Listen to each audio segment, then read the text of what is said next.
үчүн мына жерден кире албайбыз да биз. Алдына немесек аркабыздан дөңгөлөгүбүз бакпай калат. Какен Егенбаева мындан 7 жыл мурун жол кырсыгына кабылып басуу мүмкүнчүлүгүнөн ажыраган. Ал майыптар арабасына отуруп калгандан баштап коомдук жайларга кирип чыгууда кыйналат. Мекеме ишканалардагы пандустардын стандарттык талаптарга жооп бербей турганын айткан айым, майыптыгы бар адамдардын укугу кайда болбосун тереленбеши керек экендигин айтат. Баарыбыз теңбиз, бирдей теңдеш, таза кандуу, чогуу, мындай майыптуулугу жок адамдар менен бирдей катмардагы адамдардын катарына кошулгубуз келет да биздин дагы. Биз дагы окугубуз келет, биздин да иштегибиз келет, жашагыбыз келет дегендей. Ден соолугунан майыптуулугу бар жарандар кабадагы бир катар коомдук жайларга барышты. Алардын дээрлик бардыгында пандус болгону менен талаптагыдай эмес.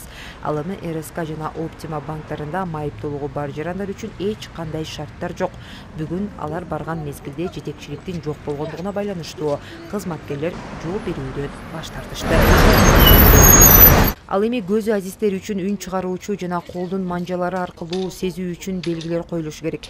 Тилекке каршы андай белгилер шаардагы эч бир мекемеде жок. Кайсы жерден бурулуп киришибиз керек, такыр ыңгайсыз да, же үн чыгарчу бир немелер болсо дагы жакшы болмок. Биз үн менен жүрөбүз да көбүнчөчү.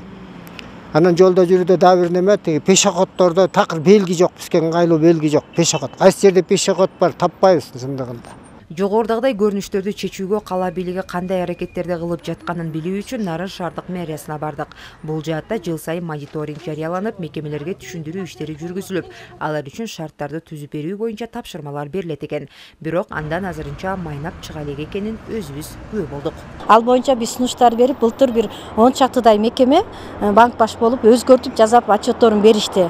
Анан быйыл дагы чыгабыз, если дагы ошо замечанияларды аткара элек мекемелер болсо, биз уже тийиштүү чара көргөнгө сунуштарды беребиз. Нарын шаарындагы коомдук жайлардагы пандустардын таптакыр талапка жооп бербейт экенине күбө болдук. Негизинен пандустун стандарттык шарты боюнча эки жагындагы мына бул темирдин аралыгы 1 метрди түзүп, ал өтө бийик эмес жана дал ушундай узун болуп курулуусу керек. Мындан тышкары мекемеге кирип келе жатканда көз азиздер үчүн мекеменин тышында атайын үн белгисин чыгаруучу атайын белгилер коюлуусу шарт. Жипара Насырова, Нурсултан Болотбеков, Нарын жаңылыктары.